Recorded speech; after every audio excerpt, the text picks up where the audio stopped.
안녕하세요. 사연에 빠지다의 DJ 민영입니다. 오늘도 두 가지 사연 준비되어 있으니 끝까지 함께 해주시고요. 구독과 좋아요 버튼도 꼭 눌러주세요. 그럼 오늘의 사연 다 함께 만나볼게요. 안녕하세요, 여러분. 제가 늘 듣는 유튜브에 저의 진솔한 이야기를 선보이려니 긴장되네요. 그래도 용기를 갖고 열심히 시작해보겠습니다. 혹시 여러분은 세상에서 가장 못 견뎌하는 것이 무엇인가요? 사랑하는 사람을 두고 바람피는 행동? 아니면 3일이 넘도록 샤워 한 번 안 하는 더러운 사람? 저는 세상에서 거짓말쟁이가 제일 싫습니다.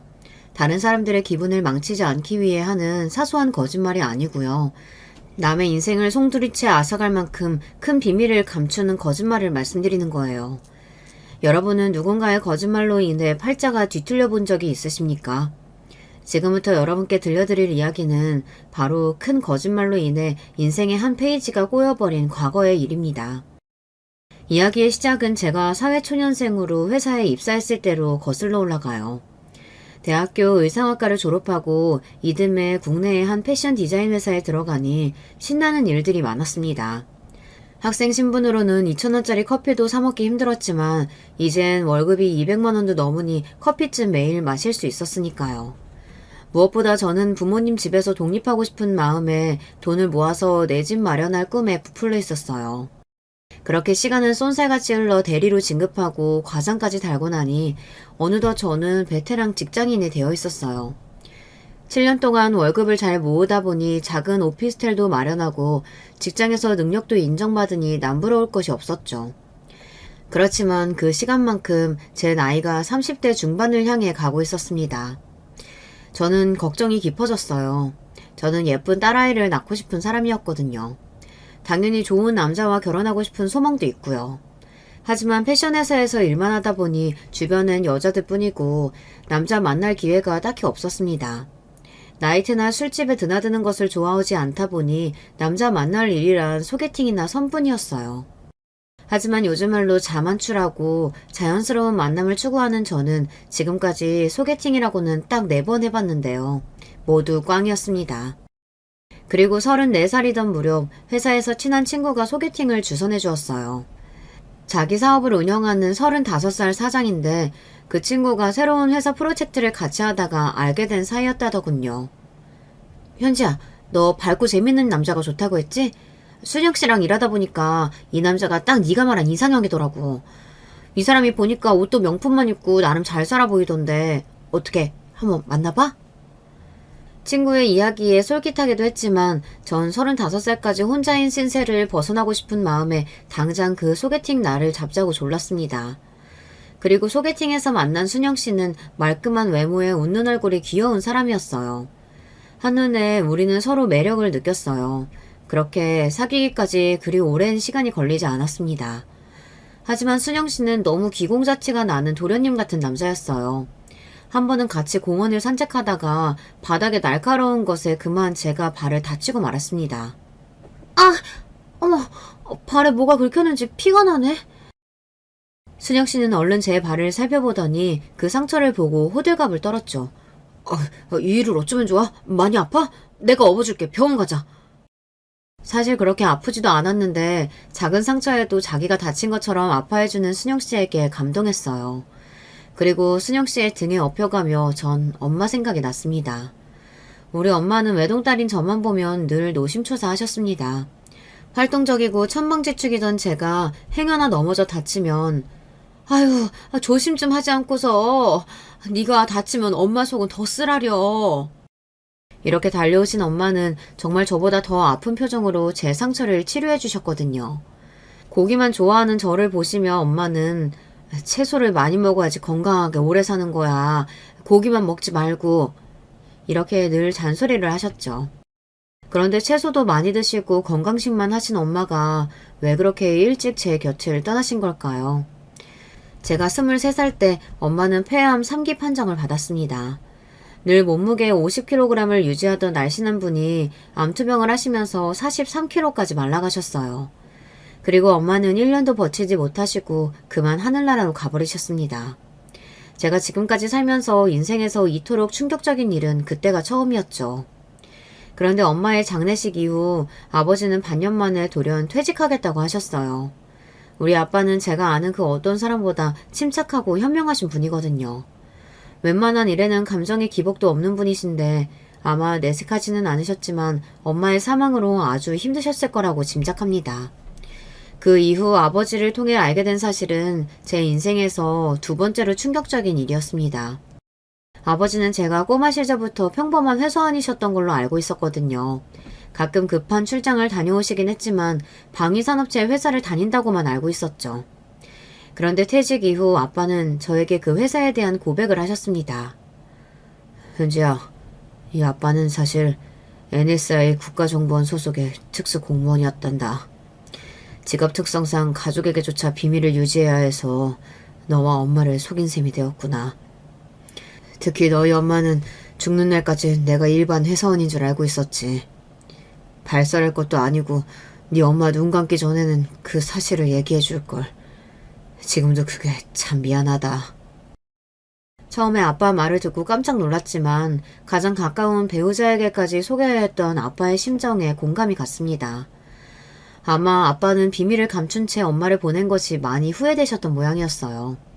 그러니까 사명감을 갖고 하시던 일도 금방 그만둘 수밖에 없으셨던 거 아닐까요? 어쨌거나 저는 순영 씨와 결혼을 약속한 사이가 되어버렸습니다. 그리고 순영 씨도 어릴 적 아버지를 여의어서 어머니와 둘이서만 살고 있었어요. 다만 가끔 그가 마마보이가 아닐까 의심이 될 정도로 엄마와 사이가 좋아 보였습니다. 순영 씨는 저에게 작은 다이아몬드가 박힌 반지를 내밀며 프로포즈를 했어요. 행복에 겨워 반지를 벗는 저에게 순영 씨는 이런 이야기를 했고 그 좋던 분위기는 금세 깨지고 말았어요. 이 반지 마음에 들어? 우리 엄마가 직접 고르신 건데. 사실 내가 돈이 없어서 엄마한테 사달라고 졸랐다. 100만 원 가까이 나는데 한 번에 사주셨어. 우리 엄마 좋은 분이지? 그런 순영 씨가 좀 깼지만 그래도 예미 시모가 참 아들을 아끼고 젊은 생각을 가진 분인가 보다 하고 넘어갔어요. 결혼 준비에 첫째 관문인 상견례 날이 다가왔습니다.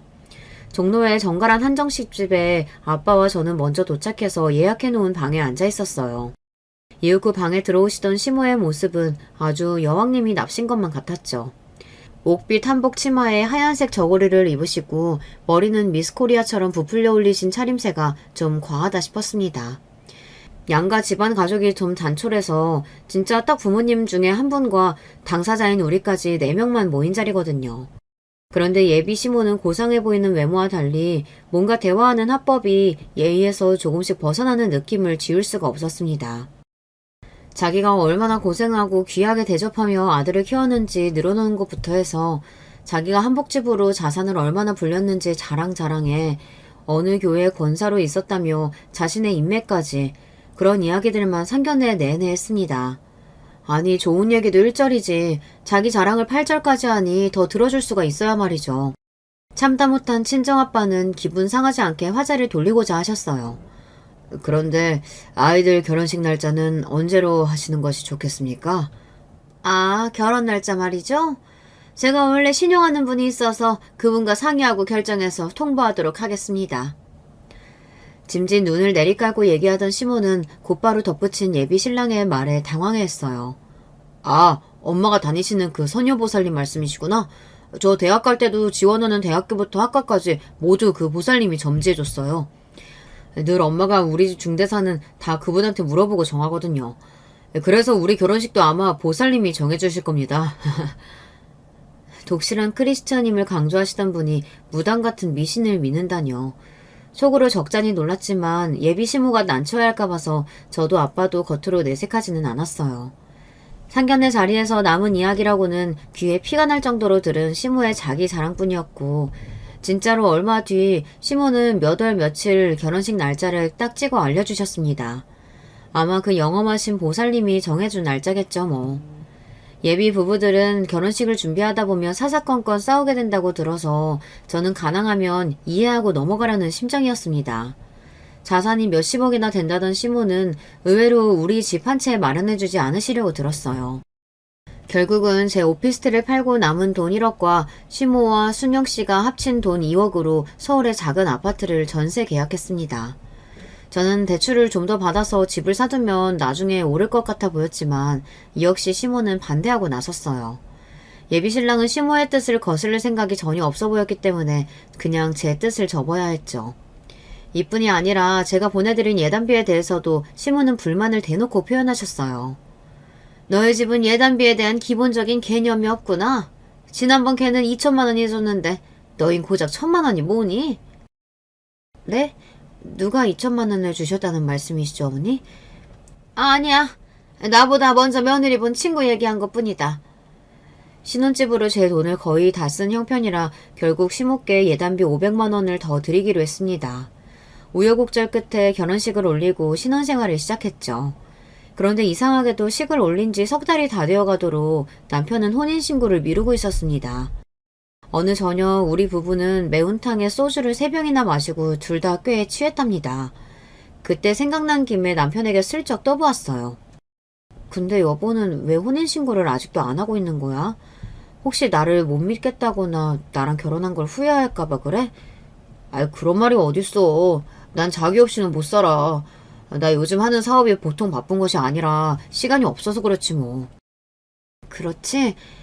그럼 내가 시간 날 때 알아서 혼인 신고하고 올게. 남편은 술에 취해서 아무래도 좋다는 듯 그래 하며 웃고 있었습니다. 얼마 뒤 친한 친구와 그 친구의 남편을 결혼 보증으로 세워 함께 인근 구청에 갔습니다. 구청 직원은 신고인 중 한쪽이 불출석할 경우 그의 인감증명서가 필요하다고 해서 남편 서재에서 찾은 인감증명서를 가지고 갔어요. 그렇게 혼자 혼인신고를 마치고 와서 퇴근한 남편에게 이 사실을 알렸습니다. 자기가 요즘 바쁘다고 해서 내가 희수랑 희수 남편이랑 같이 혼인신고하고 왔어. 뭐? 아니, 혼인신고를 남편도 없이 혼자 어떻게 한다는 거야?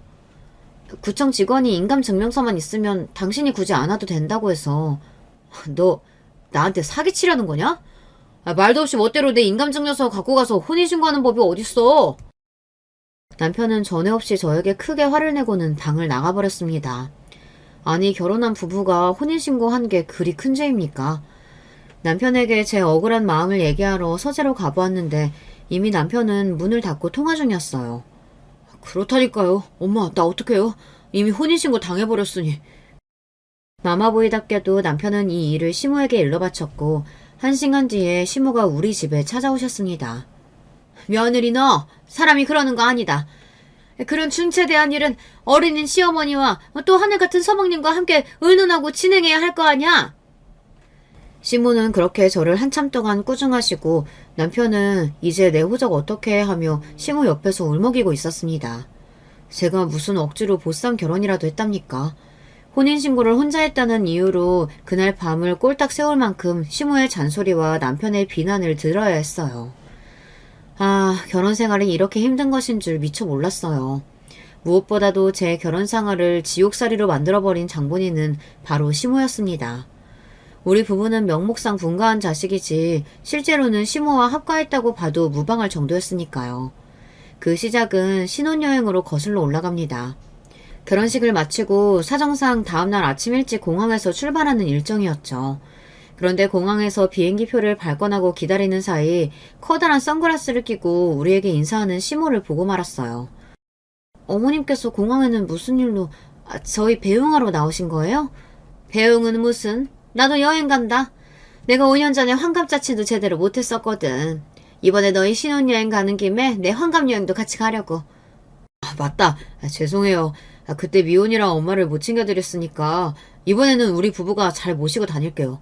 여보, 우리 둘만 있으면 심심할 뻔했는데 우리 엄마도 같이 가니까 좋겠다. 그치? 아, 네. 마지못해서 대답은 했지만 전 속으로 울고만 싶었어요. 여러분은 신혼여행에 시어머니가 따라갔다는 얘기 들으신 적 있으신가요? 그래도 기다리던 신혼여행을 망치고 싶지 않아 최대한 긍정적인 마음으로 마음을 달랬습니다.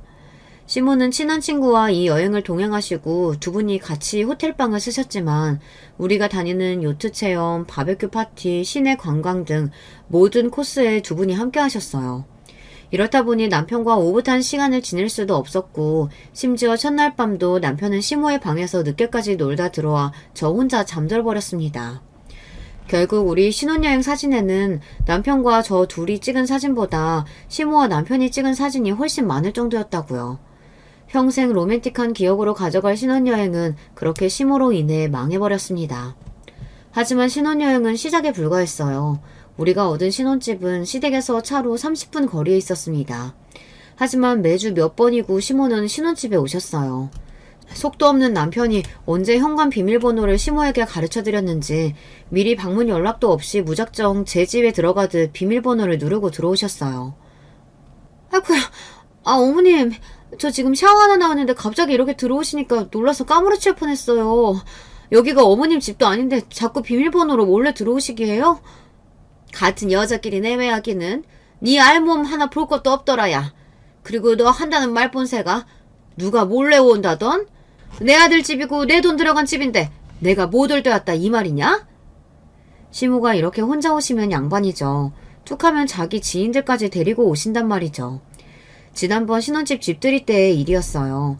요새는 집들이를 잘 안 한다지만 시모가 언제 집들이를 하냐고 성화하셔서 하는 수 없이 토요일 저녁에 식사를 준비했습니다.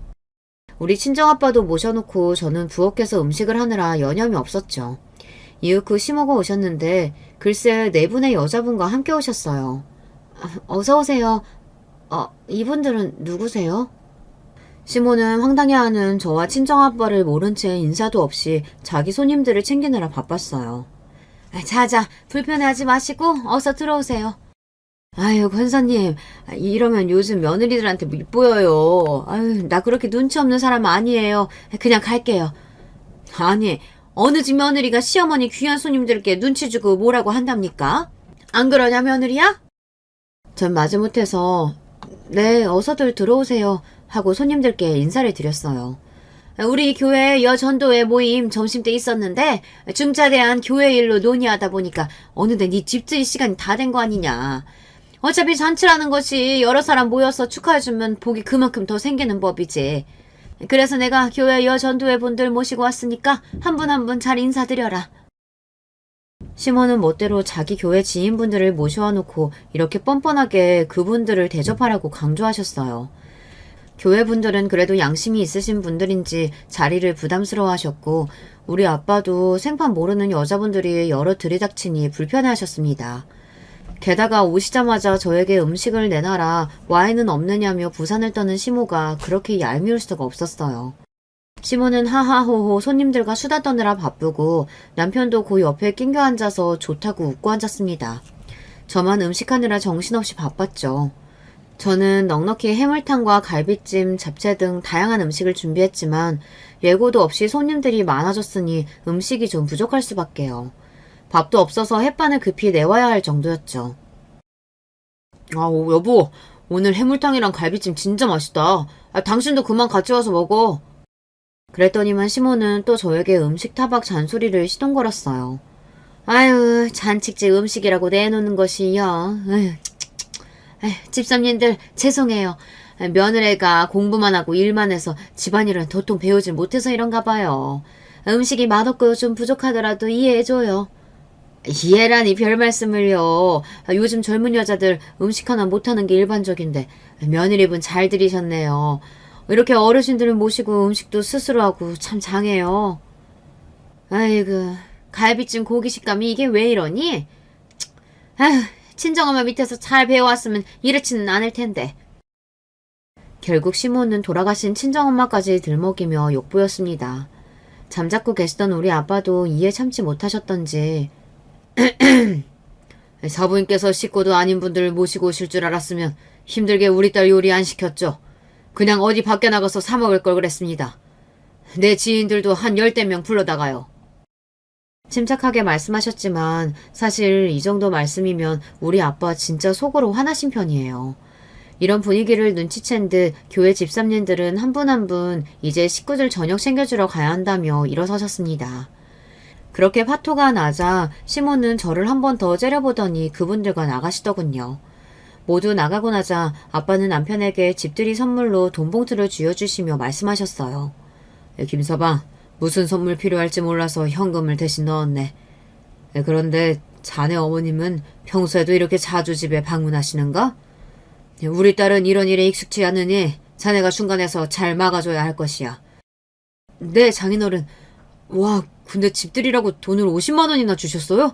감사합니다.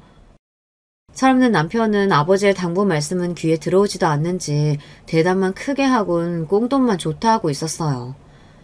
집들이라면서 시몬은 휴지 한 통은커녕 빈손으로 왔었습니다. 그래놓고 자기 교회 사람들에게 권사의 입지를 다지기 위해 우리 집들이를 이용하니 그 속내가 참 가증스러웠죠.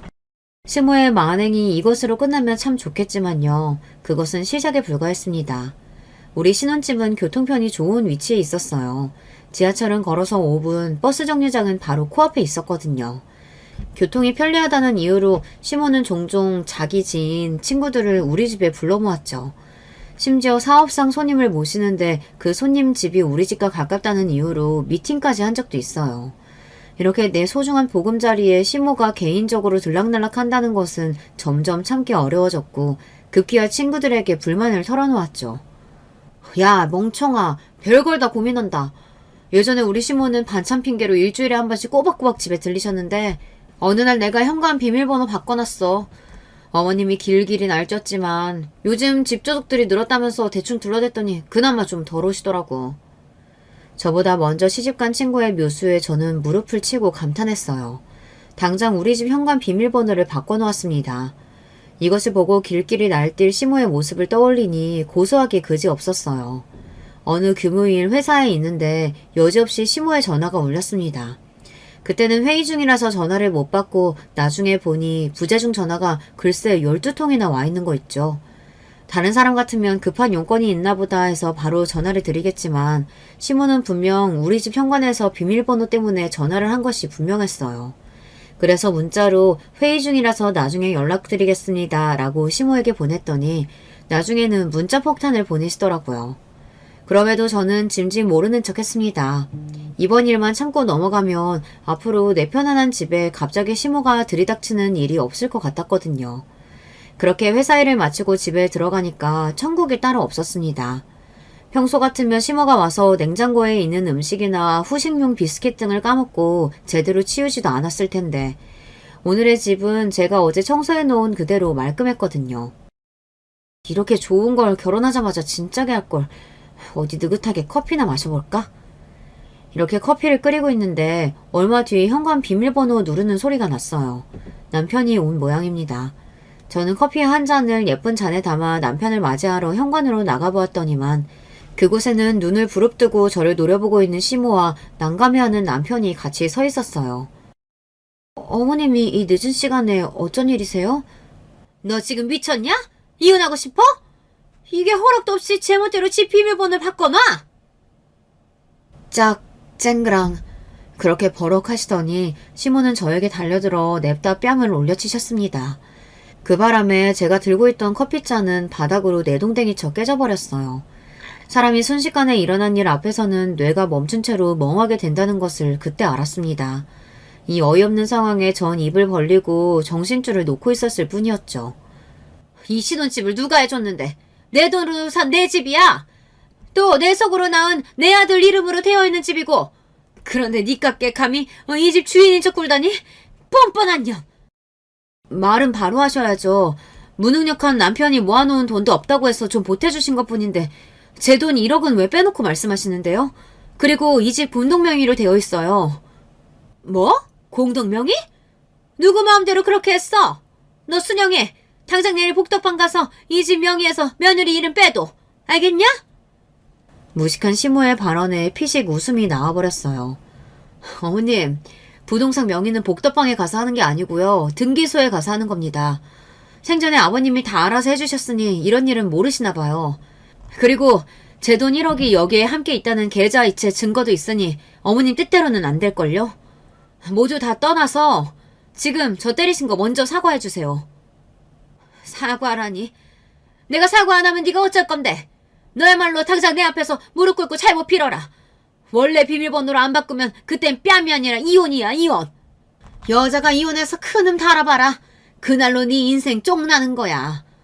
우리 순영이야 워낙 잘난 남자라 지난번처럼 헤어지더라도 또 새로운 여자와 결혼할 수 있을 텐데 뭐. 그때 남편이 시모의 입을 손으로 막았습니다.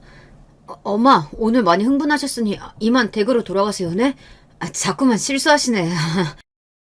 그러고 남편은 시모의 팔을 붙잡고 억지로 집에 모셔다 드리러 나갔습니다. 전 참으로 기가 막혔어요. 이 정도 일을 갖고 며느리 뺨까지 때리는 시모를 어떻게 이해할 수 있을까요? 게다가 이 집을 자기 집으로 생각해왔으니 그동안 그렇게 뻔뻔하게 드나들 수 있었던 겁니다. 가만, 그런데 말입니다. 아까 시모 얘기 중에 지난번처럼 또 새로운 여자와 결혼이라는 말이 영 걸렸습니다. 예단 때도 그렇고 외아들인 시모가 왜 자꾸 지난번 결혼 이야기를 하시는 건지 뭔가 찜찜했던 나머지 급히 가족관계 증명서를 발급받아 보았어요. 하지만 남편이 결혼했던 내용은 찾을 수 없었기에 순간 들었던 의구심은 해소되었습니다. 그렇지만 이 증명서에 이혼 경력이 나오는 게 맞나 싶어 아빠에게 물어보기도 했어요. 결혼이나 이혼 전력은 혼인관계 증명서에 나온단다. 그런데 왜? 김서방이 한번 다녀왔다는 예감이라도 들었니? 어머님이 하신 말 중에 좀 의식하는 부분이 있어서요. 아빠, 저 아무래도 김서방과 이혼해야 하나 싶어요. 실은 오늘 저 어머님께 뺨을 얻어먹고 말았어요. 늘 침착하시던 친정아버지는 시모에게 맞기까지 했다는 소리에 크게 놀라셨고 또 심하게 역정을 내셨습니다. 이 쌍놈의 집안에 맞나? 귀하게 키운 남의 딸을 때려? 이미 아빠가 너 결혼할 때부터 혼인관계 증명서로 김서방 이혼 전적 확인해봤지만 서류상 나온 것은 없었어. 하지만 사실 김서방은 이미 다른 여자와 결혼했던 놈이었다. 믿을 수 없는 말씀에 전 너무 놀라고 말았습니다. 그래서 시모가 결혼한 적이 있던 것처럼 말실수를 하고 아까도 남편이 황급히 시모의 입을 막은 거였구나. 이제야 그들 모자의 행동이 이해되기 시작했죠. 제가 시모에게 막말을 듣고 심지어 맞을 때조차 말리지 않았던 남편이 자기가 이혼했던 것은 들킬까봐 그렇게 재빠르게 행동해. 이제는 시모뿐만 아니라 좋아했던 남편에 대해서도 분노가 차올랐어요. 사람이 어떻게 그런 큰일을 놓고 거짓말을 할 수가 있죠? 시모도 남편도 모두 용서 못하겠어요. 현지야, 그건 나도 같은 마음이다. 이 아빠는 전부터 이 일 눈치채고 조사한 결과 그들의 더러운 과거를 알게 되었단다. 하지만 네가 결혼해서 잘 살고 있는 줄 알고 조용히 덮고 있었지. 그런데 김서방 그 자식과 그 엄마라는 옆에 내가 너를 이렇게 하다할 줄 누가 알았겠냐. 내 국정원 경력을 걸고서라도 그들을 묵사발로 만들어버릴 테다. 아버지는 시모와 상견례를 하고 나서 특유의 날카로운 촉이 발동했다고 합니다. 그래서 국정원 후배를 시켜서 뒷조사를 했더니 그들이 숨겨온 결혼 사실을 그때 아시게 된 거였죠. 그리고 시모가 늘 자랑하는 몇십억에 달한다는 재산도 실은 살고 있는 아파트랑 상가 하나, 거기에 껴있는 대출까지 해봐야 7억이 될까 말까 하다고 하네요. 그러니 결혼할 때 신혼집에 보태준 2억에 대해 시모의 유세가 그리 높았던 것입니다. 결혼도 재산도 모두 속인 남편과 시모에게 사기당한 저는 남편을 소개해준 친구에게 따져 물었습니다. 혜원아, 너 어떻게 그럴 수가 있어? 현지, 너 알게 됐구나. 나도 처음에는 몰랐었어. 우리 회사 사람들은 분명히 순영씨가 총각이라고 했거든. 거래업체 사장이랑 결혼식 한 번 했던 것까지는 우리 회사 사람들 아무도 몰랐으니까. 그런데 넌 지금 이미 그 사실을 알고 있는 것 같은데. 맞아. 실은 네 결혼식 때 내가 거기서 들었었어. 너희 측 좌석이 부족해서 신랑 측 뒷좌석에 가서 앉아있었는데 거기 앞에 여자들끼리 수군거리는 말을 듣게 됐지 뭐야. 어머, 이번 여자는 오래 가려나? 지난번에는 석 달 만에 이혼했잖아. 그게 고모님이 워낙에 며느리를 들들 볶았나봐. 순영 오빠도 마마보이인 거 우리 집안 사람들 다 아는 사실이고 며느리가 못 참고 갈라섰는데 그때는 혼인신고도 안 했었다지 아마? 어머머머, 저 여자는 그 사실을 알고 있는 건가? 나중에 알게 되면 큰일인데. 순영이 쟤는 진짜 그렇게 안 봤는데 간도 크다. 아니, 순영 오빠는 혼인신고 하려고 했는데 고모가 말렸다나 봐. 혹여나 갈라서도 서류상 흠집 나면 안 되는 거라고 말이야. 온갖 간섭에 혼인신고까지 막는 시엄마를 어느 며느리가 참고 살겠니? 순영씨 사촌들 얘기 듣고 나서 그 집에 문제가 많다는 걸 그제서야 알게 된 거야. 그치만 네가 별 얘기 없이 잘 사는 것 같더라고. 거기에 괜한 분란 만들고 싶지 않았어. 하지만 나도 혼자 쏘가리 많이 했어. 미안해 정말. 혜연이의 사과에도 불구하고 너무 화가 난 나머지 전화를 그대로 끊어버렸습니다. 혜연이라도 좀 더 일찍 이 사실을 제게 알려줬더라면, 그랬다면 제 인생이 이렇게 망가지지는 않았을 텐데, 왜 남편이 혼인신고를 미뤘고 저 혼자 했을 때 그렇게 화를 냈는지 그제서야 깨닫게 되었어요. 세상 모든 사람이 저를 놓고 거짓말만 늘어놓는 기분이었어요. 하지만 그대로 당하기만 할 제가 아닙니다. 특히 우리 아빠는 국정원 출신의 무서운 분이라고요. 친정아빠와 저는 몇 날 며칠을 머리를 막대고 복수할 계획을 세웠습니다. 그리고 마치 사냥감을 앞에 둔 맹수처럼 복수의 날을 기다리며 웅크리고 있었죠. 어느 주말 오후 시모와 남편과 함께 백화점에서 쇼핑을 하고 있었습니다. 여느 때와 같이 시모는 남편의 팔짱을 끼고 저는 조금 뒤에 떨어져서 혼자 가고 있는데 시모가 유아용품 코너에서 이러더군요. 순영아, 너희 처는 언제쯤 임신해서 나한테 손주 안겨준다니? 너희 부부 노력은 하고 있는 거야? 맨날 부부 사이 갈라놓으면서 무슨 아기 타령인지 순간 저는 무슨 생각이어서인지 그들의 거짓말에 응수해주고 싶어졌습니다. 어머님, 사실 저 임신했어요. 임신 3개월째라고 하네요. 축하해 주실 거죠? 시모는 물론 남편까지 갑작스러운 임신 소식에 깜짝 놀라면서도 좋아했습니다. 저는 속으로 이때다 싶어 뒤이어 얘기했죠. 어머님께서 입버릇처럼 그러셨죠? 아기만 생기면 유모차부터 해서 저 축하금 두둑히 챙겨주시겠다고요. 지금 주세요. 유모차도 백화점 온 김에 아예 지금 고르죠. 시모가 제 말에 대꾸하기도 전에 저는 쏜살같이 유아용품 가게에서 유모차랑 이것저것 아기용품을 골랐습니다. 뿐만 아니라 임산부용 옷과 물건들을 한가득 담아놓고 시모를 향해 웃어 보였어요. 자, 어머님 모두 다 사주세요. 이 때문에 엉겁결에 시모는 카드로 200만 원이나 긁었습니다. 자기 모자나 사러 온 백화점에서 뜻밖의 출혈이 커졌다며 툴툴거리는 시모는 이내 이러시는 겁니다.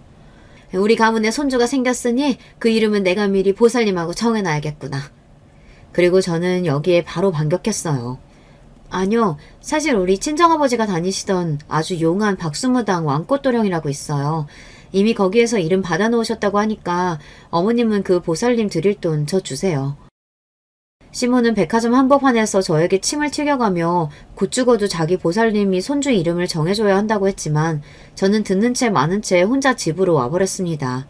그리고 다음날 시모에게 문자를 드렸어요. 어머님이 너무 손주 노래 부르셔서 제가 작은 뻥을 좀 쳤어요. 하루라도 행복하셨으니 좋으셨죠? 사주신 물건은 제가 나중에 잘 쓸게요. 시모가 열통이 터졌는지 불나도록 전화를 해댔지만 저는 받지 않고 호탕하게 웃었습니다. 남에게 속아본 그 더러운 기분을 시모가 느낄 생각을 하니 아주 고소하네요. 열성적인 교회 신자답게 평소에 시모는 저를 전도하려고 애썼습니다.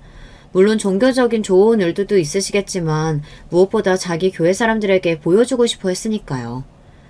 아들에 이어서 며느리까지 개종시켜서 우리 교회 다니게 만든 사람이다 이거야 내가.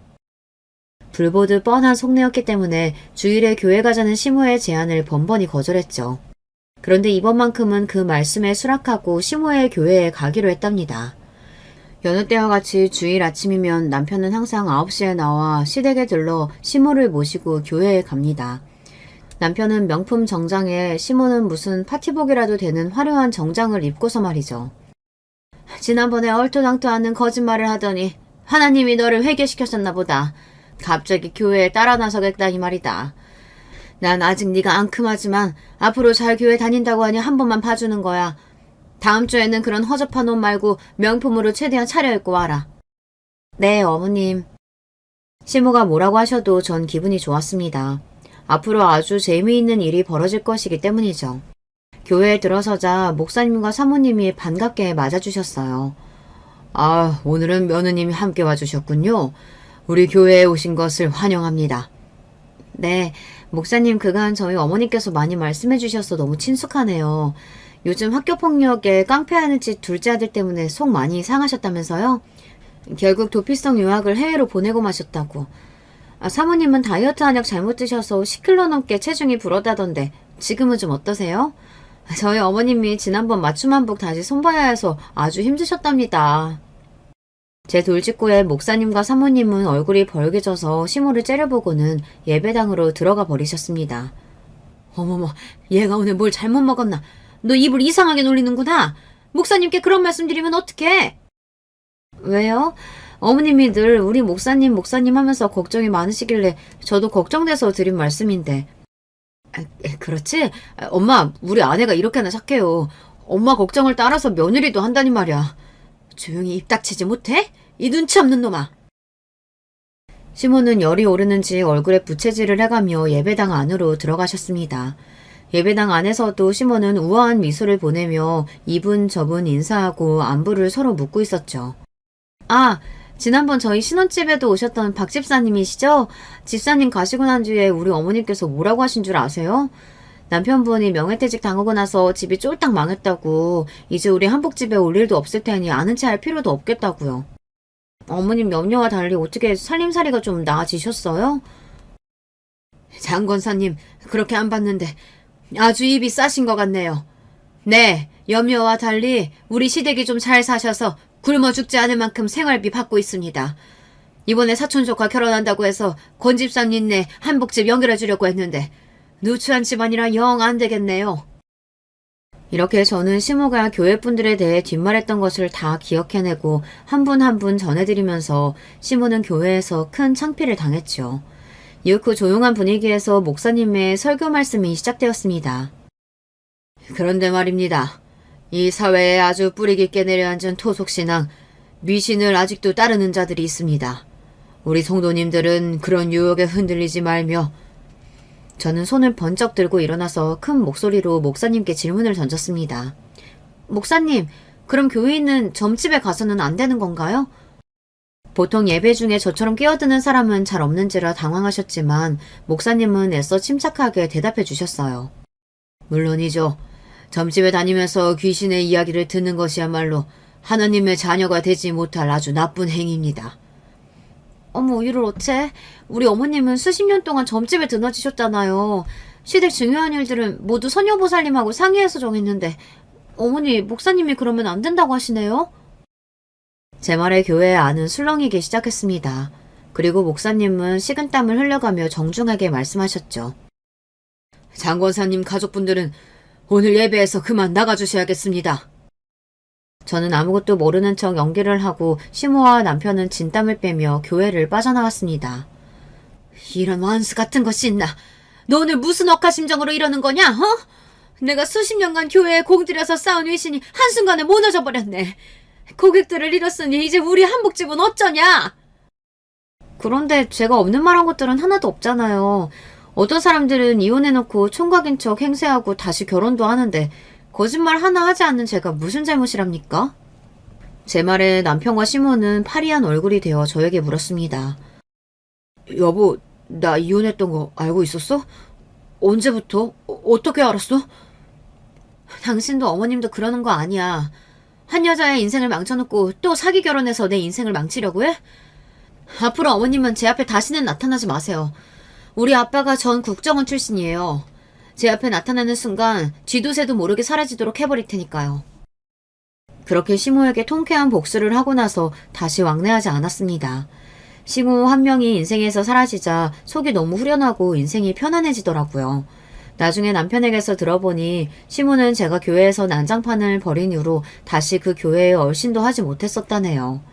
그러니 교회분들의 연줄로 버티던 한복집은 망해가기 시작했어요. 이렇게 시모는 생활비도 없다며 남편에게 손을 벌리자 남편까지 시모를 멀리하더군요. 어느 날 남편은 씩씩거리고 집에 와서 화가 가시지 않는다는 듯이 찬물을 한 컵 들이켰습니다. 에이, 그때 당신 말대로 할 걸 그랬어. 우리 엄마는 매번 주식이나 부동산 말아먹으면서도 나한테 이렇게 강요해가지고 이 지경을 만드네. 그게 무슨 말이야? 우리 신혼집 아파트 말이야. 자기는 대출 땡겨서 아예 사놓자고 했잖아. 그런데 엄마가 보사님 말씀이 이 집 살 시기가 아니라고 기다리라고 해서 전세를 한 건데 오늘 네이버 부동산 시세 봤어? 우리 살 때보다 배로 올랐잖아. 자기 말대로 샀으면 4억은 버는 건데 에이씨, 이제 엄마 말 듣나 봐라. 이번 신혼집뿐만이 아니라 그전부터 시모는 투자하는 족족 망했었다네요. 재테크 투자조차도 선녀보살님은 말씀대로 따른 건데 이렇게 어긋날 수가 있단 말입니까? 그런 일을 한두 번 겪고 나면 그 미신을 신뢰하지 않아야 했는데 결국 우리 신혼집까지 시모의 아둔함이 악영향을 미치고 만 것입니다. 저도 속이 쓰려요. 그때 충분히 살 수 있던 아파트를 못 사서 몇 억이나 손해를 본 그 심정. 하지만 그보다도 이 모든 사단이 다 시모가 샤머니즘에 빠졌기 때문이라는 점. 그리고 시모 말이라면 무조건 따르는 남편 때문이라는 점이 더 싫었습니다. 다행인 것은 남편도 이제야 시모의 실체를 알고 점차 멀리하게 되었다는 점입니다. 이렇게 시모에게 통쾌한 복수를 했다지만 남편은 어찌해야 할까 하는 고민이 들었습니다. 나도 남자지만 김서방 그 자식은 그 마마무이 기질 못 고친다. 자기 엄마랑 외롭게 살다가 죽으라고 해. 그놈이 나중에 또 애먼 처자랑 결혼하려고 들면 내가 쫓아가서 실태를 폭내버릴 테니. 그런 놈은 지독하게 외롭고 혼자여봐야 진정한 자기 편이 누군지 깨달을 수 있다. 네가 함께 살면서 백날 말해봐야 바뀌지 않을 유치한 전쟁이 될 텐데 계속 살게냐? 아빠는 남편을 믿을 수 없다며 하루빨리 관라서라고 종용하셨죠. 급기야는 어떻게 알아내셨는지 남편과 이혼했던 전철을 찾아내서 저에게 연락처를 주셨어요. 그분과 얘기해보면 제 마음이 분명해질 거라고 하면서 말이죠. 저는 김순영 씨와 결혼한 여잔데 지금 이혼을 생각하고 있어요. 외람되지만 순영 씨와의 결혼 생활이 어떠셨는지 여쭤봐도 될까요? 살아봤으니 이미 대충은 아셨을 테죠. 시모라는 그 여자가 암덩어리였어요. 때때마다 같이 식사해야 하고 심지어 제 결혼기념일까지요. 부부 둘만의 휴가라고는 없었어요. 늘 시모가 가운데 끼었으니까요. 이렇게 전 남편은 늘 시모의 그늘 안에서 휘둘리고 제자리는 없었죠. 외롭고 괴로웠지만 남편과 시모는 멀쩡하고 저 혼자 소갈이하며 살다가 폭발하고 말았어요. 글쎄 남편이 저와의 잠자리까지 시모랑 얘기해온 거 아니겠어요? 시모가 네가 뱃살을 빼야 남편이 네 알몸을 보고 성욕이라도 생기지. 그렇게 여자로서 매력이 없는데 어떤 남자가 달려들겠냐. 이래서 손주 볼 수 있겠냐. 저한테 이러고 막말을 하는데 결국 이혼을 결심하고 말았죠. 제가 지금까지 그들에 대해 속속들이 알고 있다고 생각했지만 남편의 전초에게서 이런 이야기를 듣고 나니 새삼 놀라웠어요. 남편이 시모에게서 멀어졌으니 앞으로 좋아질 거야 하는 마음으로 지켜보고 있었지만 전처의 말에 왠지 정남이가 뚝 떨어지더군요. 여보, 어머님에 대해서도 실망이 크지만 사실 난 당신에 대해서도 완전히 용서가 안 돼. 어떻게 한 번 결혼해놓고 총각인 척 나를 속일 수가 있어? 미안해 자기야. 그때는 엄마가 하자는 대로 따를 수밖에 없어서 자기를 속였지만 이제는 달라. 나 이제 엄마 말 듣지도 않고 집에도 잘 안 가잖아. 우리 혼인신고까지 한 부부야. 그러니까 같이 잘 살자, 어? 이렇게 남편은 저와 이혼하고 싶지 않다며 잡았습니다. 하지만 제 마음의 상처가 어디 시모 한 사람만으로 생긴 것일까요? 결혼하고 지내면서 남편을 본 모습은 자기중심적이고 저밖에 모르는 미성숙한 남자였습니다. 어쩌다가 저랑 작은 일로 다투면 제가 가진 소중한 것들을 뺏는 것이 버릇인 사람입니다.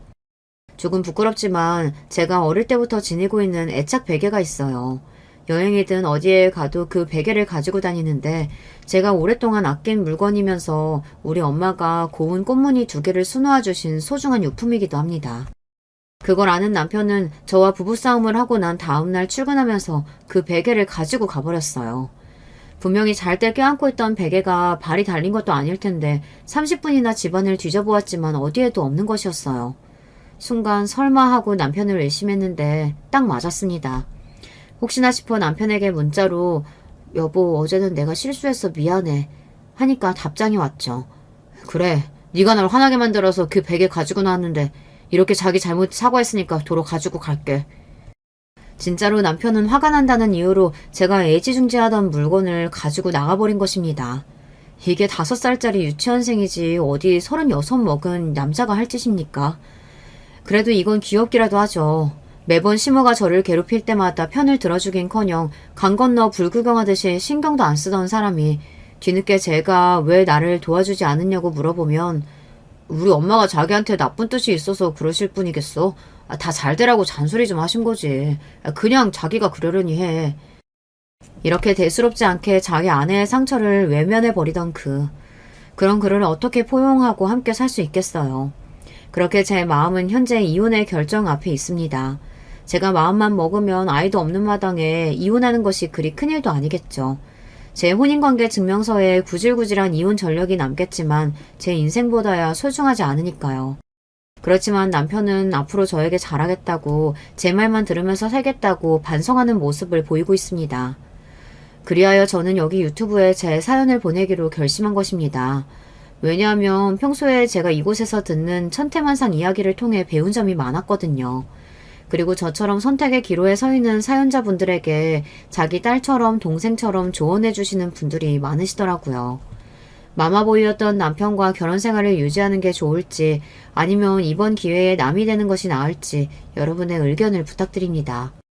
여러분의 소중한 생각을 댓글에 남겨주신다면 모두 살펴보고 나서 이혼을 결정해 보도록 할게요. 이름도 모르는 낯선 사이에 이런 부탁드리기 송구스럽지만 지금 제가 그만큼 절박해서요. 제 사연에 나온 이름들은 부득이 가명을 썼으니 혹여 같은 이름을 가지신 분들께 피해가 가지 않았으면 하는 바람입니다. 그럼 제가 겪어온 이야기는 이쯤에서 마무리할게요. 지금까지 제 글을 들으신 구독자 여러분께 감사드립니다. 모두 건강하시고 안녕히 계세요. 안녕하세요. 저는 40대 중반의 주부입니다. 결혼한 지 올해로 20년이 되었고요. 딸 둘과 늦둥이 아들 하나가 있습니다. 큰딸은 18살이고요. 작은 딸은 큰딸과 연년생으로 낳아서 17입니다. 그리고 막내가 아들인데 이제 10살이 되었네요. 남편은 부산에서 작은 어묵 공장을 운영하는 건실한 남자입니다. 남편과의 사이는 가끔씩 티격태격할 때도 있지만 대체로 좋고요. 아이들도 크게 속을 안 썩이고 해서 이제껏 별 문제 없이 살아왔습니다. 그런데 제가 무슨 일이 있어서 유튜브에다 사연을 보내게 되었느냐고요? 오늘은 저희 가족 중에 가장 큰 어르신인 저희 시어머니에게 일어난 기막힌 사건에 대해서 이야기하려고 합니다. 저희 시어머니가 얼마나 대단하신지 말을 하려면 남편의 가족 관계부터 이야기를 시작해야겠네요. 저희 남편은 아들만 3형제 중에 맏이고요. 전형적인 부산 사나이입니다. 다들 부산 상남자 스타일 잘 아시죠? 그 중에서도 남편은 아버님을 가장 많이 닮은 남자 중에 남자였습니다. 겉으로는 무뚝뚝하지만 속정이 넘치는 사람이지요. 제 시아버지는 남편이 10살도 채 안 되었을 때 바다에서 사고로 돌아가셨다고 합니다.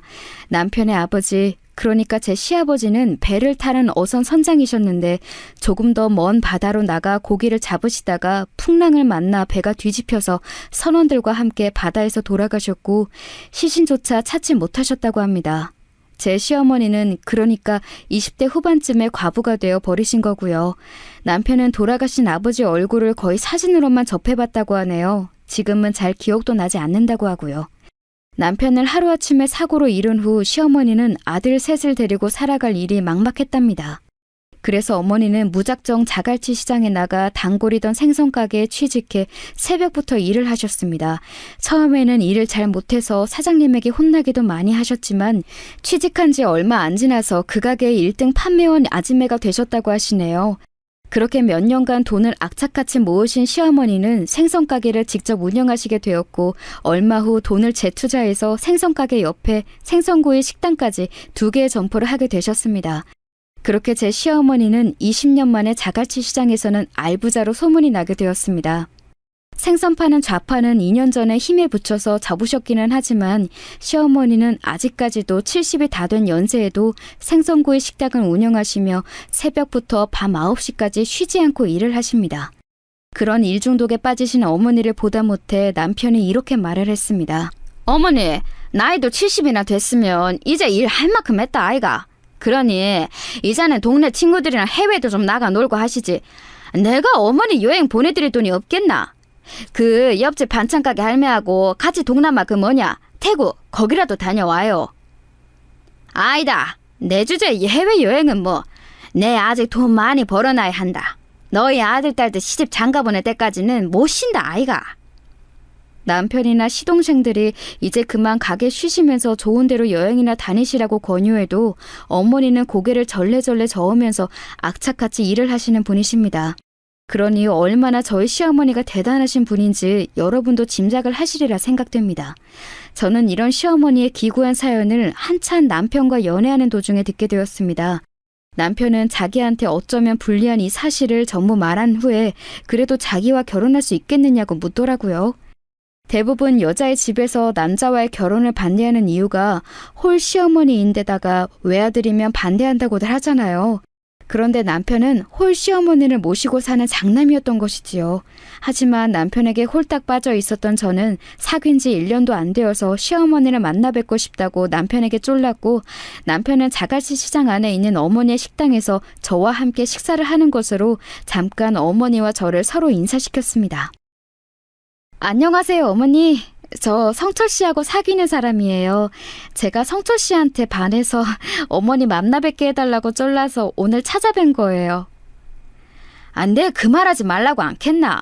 내가 나중에 어머니한테 따로 얘기할 거라니까. 와 그래 벌써 그런 소리를 하노? 처음 만난 사이에 뻘쭘하게. 니는 무슨 말을 그래 하노? 아이고, 아가씨 참하고 예쁘게 생겼네. 우리 아들이 내 볼 때는 좋은 구석이 있을까 모르겠는데 아가씨네 그리 좋나? 내는 네가 참 마음에 든다, 아가씨. 다행히 저는 어머니께 좋은 첫인상을 보여드리고 점수도 많이 딴 것 같았습니다.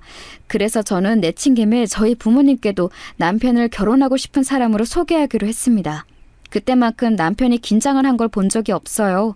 저희 친정 부모님은 사실 남편의 사정을 듣고 처음에는 반대를 많이 하셨거든요. 주희야, 네가 얼마나 이 사람을 사랑하는지는 몰라도 얼굴만 보고 그러는 건 아니야? 홀 시어머니 모시는 일이 쉬운 건 아니야. 그런 시집살이에 대한 각오가 지금 너한테 있어? 이 엄마도 걱정이다. 네가 집안일을 특별하게 잘하는 것도 아니잖니. 큰 며느리로서 제사도 모셔야 하고 동서들도 잘 이끌어야 되는데 지금은 네 시동생 둘이 결혼을 안 했지만 언젠가 그 동생들이 결혼을 하지 않겠니? 그러면 네가 맏동서가 되어야 하는 거야. 그 막중한 책임을 네가 잘 해나갈 수 있을지 이 엄마는 모르겠다. 두 분 부모님은 세상을 무난하게 살아온 둘째 딸인 저에게 홀 시어머니를 모셔야 하는 장남과 결혼하는 것이 얼마나 힘든 가시밭길인지를 알려주려고 노력하셨습니다. 그렇지만 남편을 향한 제 마음을 단련시키기엔 그 설득은 역부족이었습니다. 엄마, 아빠, 두 분이 뭐라 하셔도 저는 제 인생에서 반려자를 만났으니까 더 이상은 아무 말도 안 듣겠습니다. 이 결혼도 제 인생이고 제 선택이니까요. 저 성철 씨 사랑해요. 그러니까 제발 이 결혼 허락해 주세요. 만약 두 분이 계속 반대해서 저 성철 씨랑 헤어지게 되면 죽을 때까지 결혼 안 할 거니까 그렇게 하세요. 저는 거의 친정 부모님에게 으름장을 놓다시피 해서 제 주장을 억지로 관철시켰습니다. 결국 자식 이기는 부모가 없다 했듯이 완고한 저의 친정 아버지조차 제게 두 손을 다 들고 항복을 하셨습니다. 그래서 결국 저와 남편은 무사히 결혼에 골인하게 되었습니다. 그 후로 저는 시어머니를 모시고 사는 큰며느리 노릇을 지금까지 20년간 해온 것입니다. 시어머니는 1년 중 봄이 오기 시작할 때쯤에는 가끔씩 감기가 크게 한 번씩 찾아와서 2, 3일을 끙끙거리면서 앓으실 때가 있었습니다. 예, 큰애야. 내 오늘은 시장에 나가서 일하기가 힘이 드는데 내 대신 가게 좀 나가주련? 네, 어머니 집에서 쉬고 계세요. 오늘은 그럼 제가 가게 다녀올게요. 그때가 또 마침 시아버지가 돌아가셨던 시기랑 좀 일치하는지라 저는 아버님 제사를 지내고 나면 어머님 대신 식당에 나가 며칠간 혼자 장사를 하곤 했습니다. 하지만 그 시기를 제외하면 대체로 시어머니는 아주 건강하셔서 큰 병은 한 번 앓지 않으시고 이 연세까지 살아오셨습니다. 저는 그 이유가 다 매일 할 일을 만들어서 나가시는 어머님의 루틴 때문이라고 생각합니다. 어머니는 젊을 때부터 하루도 빠짐없이 일을 하러 나가셨기 때문에 지금도 그 연세의 다른 할머니들보다 건강하고 다리 힘도 좋으신 편입니다. 대신 칼을 하도 오래 잡아서 관절염이 있으셔서 손가락이 아프시다는 말씀은 많이 하시기는 하지만요. 그런데 요 몇 달 전부터 어머니가 부쩍 외모를 가꾸시고 옷도 잘 입고 멋을 내는 등 뭔가 좀 수상한 움직임을 보이셨습니다. 그리고 주말에는 저에게 오후 장사를 맡기시고 나가시는 일이 부쩍 잦아졌습니다. 저는 시어머니가 옆집 할머니와 단짝처럼 지내시기에 두 분이 어디 공원이나 커피숍이라도 놀러 나갔다 오시나 보다 생각하고 별로 크게 생각을 하지 않았습니다. 그런데 커피숍에 있다 온다고 하기에는 너무 늦게 오시고 오실 때마다 얼굴이 발그레해서는 오시는 것이 좀 수상하기는 했습니다. 그래서 어느 날 저는 어머니에게 슬쩍 지나가는 말처럼 여쭈어보았습니다. 어머니, 요즘 무슨 좋은 일 있으세요? 어머니가 항상 무뚝뚝한 얼굴만 하시다가 웃는 얼굴 뵈니까 저도 기분이 좋은데요? 치아라, 뭔 좋은 일이 있다고. 다 늙어 빠진 할머니 인생에 좋을 게 뭐가 있노? 에이, 그러지 마시고 한번 말씀 좀 해보세요. 혹시 좋은 할아버지 생기신 거예요? 저는 혹시나 하는 마음에 어머니 마음을 떠본 거였는데 제 촉이 정확했는지 어머니는 아무 대답도 못하시고 얼굴이 새빨개지시는 것이었습니다. 시아버지가 사고로 돌아가시고 나서 거의 40년을 청산과부로 지내오시던 어머니 인생에 드디어 봄이 왔나 보다 하고 저는 크게 기뻐하며 물었습니다. 어머니, 좋은 만남 가지시는 분 있으시죠? 어떤 분이에요? 혹시 사진 같은 거 있으시면 보여줘 보세요. 네? 아이다 그런 거. 그냥 친구다. 뭘 그렇게 알라곡하노? 그리고 애비한테는 절대 비밀이다. 알겠나? 내 이 나이에 누구 만나고 돌아다닌다고 하면 동네 사람들이 다들 한마디씩 할 거 아이가. 그럼 내가 남사스러워서 이 동네에서 못 산다. 절대 비밀이다. 알았지? 그럼요. 절대 말 안 할게요, 어머니. 그러니까 그분 사진 있으면 보여주세요. 어머니가 하신 말대로 절대적인 비밀이 있을 것 같지는 않았지만 저는 적어도 제 입으로는 남편에게 말 안 하기로 시어머니와 굳게 약속을 하고 나서야 어머니는 수줍게 핸드폰으로 찍은 할아버지의 사진을 보여주셨습니다. 그 노신사는 말끔하게 양복을 차려입고 중절모까지 쓴 잘생긴 로맨스 그레이였습니다. 왠지 그 번지르르한 얼굴을 본 순간 저는 마음 한구석에 불안감이 올라왔지만 얼른 그것을 싹 지우고 웃으면서 어머니께 핸드폰을 다시 돌려드렸습니다. 와, 어머니, 할아버지가 되게 잘생기셨어요. 어머니는 역시 눈이 높으신 것 같아요. 돌아가신 아버님도 엄청 잘생기셨잖아요. 그래서 제가 아버님 닮은 그이한테 반한 거고요. 그런데 어머니, 그 할아버지 만나신 지 얼마나 되신 거예요?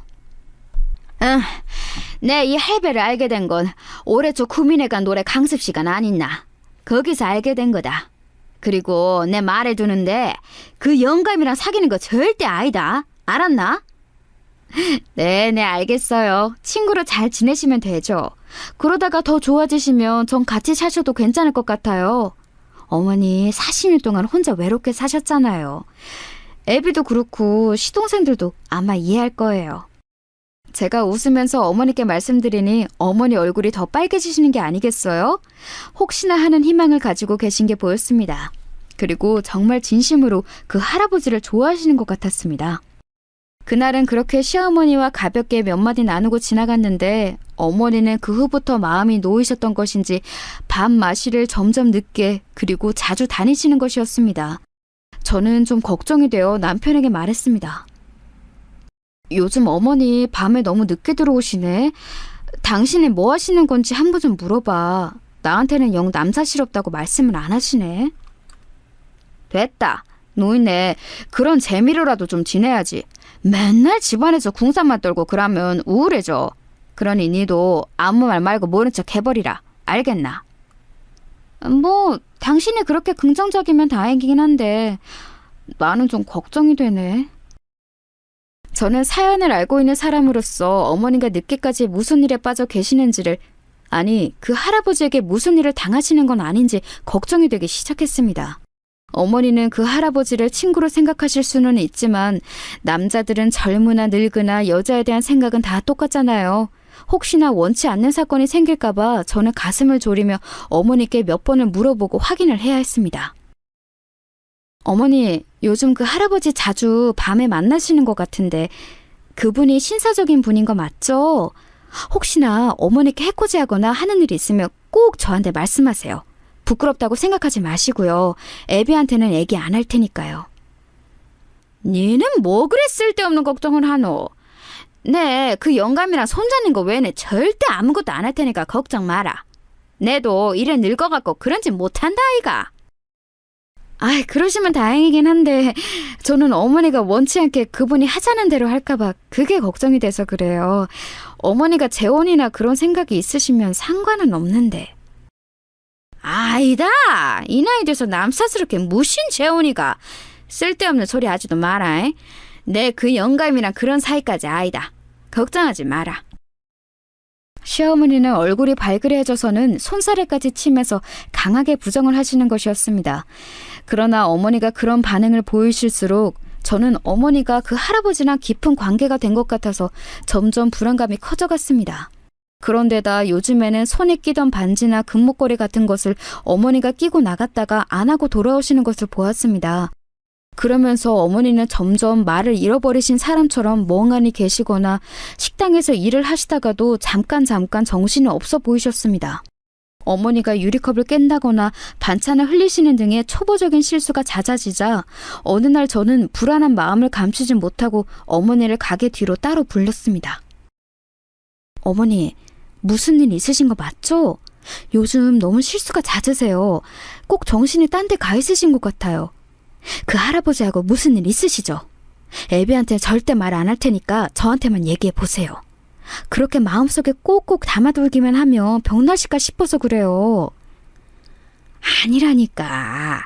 그 사람이 곧 준다 했다 아이가. 그러니 걱정할 거 없다. 급한 사정이 있다고 했으니까 다음 달에는 꼭 준다 했다 아이가. 시어머니 말에는 무엇을 인하는 목적어가 없었습니다. 하지만 저는 그게 무엇을 뜻하는지 알 것만 같은 느낌이 들었습니다. 혹시 했던 생각이 맞아들자 저는 손을 덜덜 떨며 불안감이 더욱 커져만 갔습니다. 어머니, 혹시 그분한테 돈 갖다 주신 거예요? 애비가 환갑 기념으로 사드린 반지랑 목걸이도 언젠가부터 없는 것 같았는데 혹시 어머니 그분한테 목걸이랑 반지도 주신 거예요? 설마 그 할아버지 이름이랑 주소 아세요? 어머니 꼭 알고 계셔야 해요. 저는 흥분해서 저도 모르는 사이에 시어머니 어깨를 잡고 흔들었던 모양입니다. 어머니는 떨리는 손으로 어깨에 올려있던 제 손을 탁 뿌리치시면서 고개를 저으셨습니다.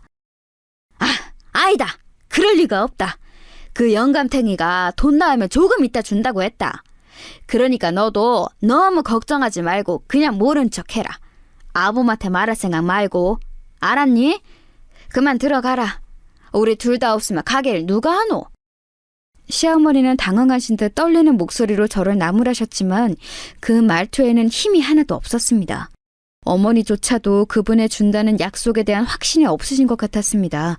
저는 눈앞이 캄캄해져서 어머니가 가게로 들어가신 후 경찰서에 그 할아버지를 신고하러 갔습니다. 경찰서에 들어가서 가장 먼저 보이는 젊은 경찰에게 제가 두서없이 신고를 하러 왔다고 하자 그 경찰관은 제가 하는 이야기가 못 믿어 보이는지 몇 번씩 더 확인을 했습니다. 그러니까 신고 잡은 시어머니께서 어떤 할아버지한테 돈을 뜯기신 것 같다고요? 네, 어머니는 그 할아버지를 의심하지 않으셨어요. 그래서 말씀은 안 하시지만 제 눈엔 틀림없이 돈이나 금품을 뜯기신 것 같아 보였어요. 올해 초에 구민회 간 노래교실에서 만난 할아버지라고 하셨고요. 그분을 만나러 가실 땐 꼭 하고 가셨던 목걸이나 반지가 없어진 채로 돌아오셨습니다. 왜 시어머니 본인이 직접 신고하러 오시지 않는 걸까요? 그리고 용의자의 이름도 모르고 혹시 사진이나 인상착의 같은 건 없으신가요? 정확한 피해액이나 사건 같은 거는 며느리께서는 혹시 모르시는 건가요? 경찰관님은 제 말을 못 믿으시는 건가요? 정말이라니까요? 만에 하나라도 저희 어머니가 악질 사기꾼한테 당하고 계신 거면 어떡하시려고 그래요? 그리고 나 참 어이가 없어서 경찰이 왜 신고자를 의심하시죠? 기분 나쁘셨다면 죄송하지만 이런 경우에 사건 당사자께서 아니라고 하시면 저희는 헛수고만 하는 거라서요. 사실관계를 좀 확실하게 파악할 필요가 있어서 그러니까 너무 화만 내지 마시고 정확하게 진술을 좀 해주셔야 도움이 됩니다.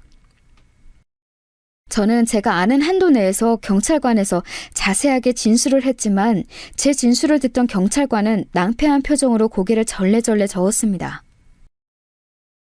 아주머니, 이렇게 희미한 단서 가지고는 수사가 안 돼요. 그리고 피해액이 얼마인지도 모르신다고 하는데 저희가 수사를 착수하기가 힘듭니다. 정확히 피해액이나 사실을 확실히 아실 수 있게 되면 다시 오시겠어요? 아니, 경찰이 돼가지고 신뢰 같은 단서라도 있으면 수사를 해주셔야죠. 그게 무슨 말씀이세요? 또 알게 되는 것 있으면 말하러 올 테니 제발 수사 좀 해주세요. 네? 제가 아무리 그 젊은 경찰에게 애원하고 부탁을 해도 그 사람들은 이 사실을 사건으로 아직 여기지 않는 것 같았습니다. 저는 허탈한 마음으로 경찰서를 나와 집으로 향했습니다. 그러다가 시장 뒤편 저희 시어머니 가게 앞에서 어머니와 그 할아버지가 뭔가 심각하게 이야기하고 있는 것을 보았습니다. 저는 정신없이 휴대폰으로 냅다 그 장면을 찍기 시작했습니다. 옳거니, 이제 이게 증거가 될 거야. 이 사진을 보내면 틀림없이 경찰들도 수사를 시작해주겠지? 저는 혼잣말을 하면서 부지런히 두 분의 사진을 찍었습니다. 그러나 가게 앞에 그 할아버지는 제 예상대로 시어머니에게 해코지를 하러 온 것은 아니었습니다. 두 분은 손을 꼭 잡고 가게 안으로 들어가더니 점심시간이 끝나 조금 한가해진 가게 안에서 정답게 꽈배기를 나누어 드시는 것이 아니겠습니까? 시어머니 얼굴에 돌아온 한박 웃음을 보고 저는 사진을 찍다 말고 다시 허탈함을 감출 수 없었습니다. 이래서는 사건의 냄새도 나지 않는 그림이었으니까요. 아까까지의 심각한 표정의 시어머니 사진만 빼고 저는 사진들을 모조리 지우고 말았습니다. 저는 입술을 깨물며 그 할아버지에 대해 좀 더 자세한 정보를 캐내야겠다고 생각했습니다. 저는 그날 식당 문을 닫은 후 시어머니와 집에 돌아와 술을 한잔하면서 시어머니의 속내를 캐내보려고 했습니다. 그런데 의심이 많아지신 시어머니는 평소와 다르게 자꾸 술을 권하면서 어머니를 떠보려는 제 속셈을 눈치채신 듯 했습니다. 그래서 어머니는 얼른 제가 내민 소주 몇 잔을 연거푸 드시고는 일부러 취하신 듯 했습니다. 야, 큰며느리야. 내 입에서 무슨 말이 나올 거라고 생각하지 마라. 내는 아무 말도 안 할 끼니까. 내 오늘 피곤하니까 먼저 들어가 잔다. 니는 이 부엌 정리하고 자라. 알았지? 아, 네, 어머니. 근데 무슨 얘기요? 그냥 소주 한 잔 파전이랑 하려고 했던 건데요. 그러니까 피곤해서 들어간다고. 네, 그만 잔다. 소주도 맛있고 파전도 잘 먹었다. 내일 보자. 아, 알았어요. 어머니 그만 주무세요. 어머니에게 술을 먹여서 뭔가를 캐내려는 제 계획은 수포로 돌아갔습니다. 하지만 그렇다고 여기서 포기하면 안 될 것 같았습니다. 다음날 저는 어머니의 주변 인물들에게서 단서를 잡아내려고 평소 어머니와 단짝이었던 반찬가게 할머니를 공략했습니다.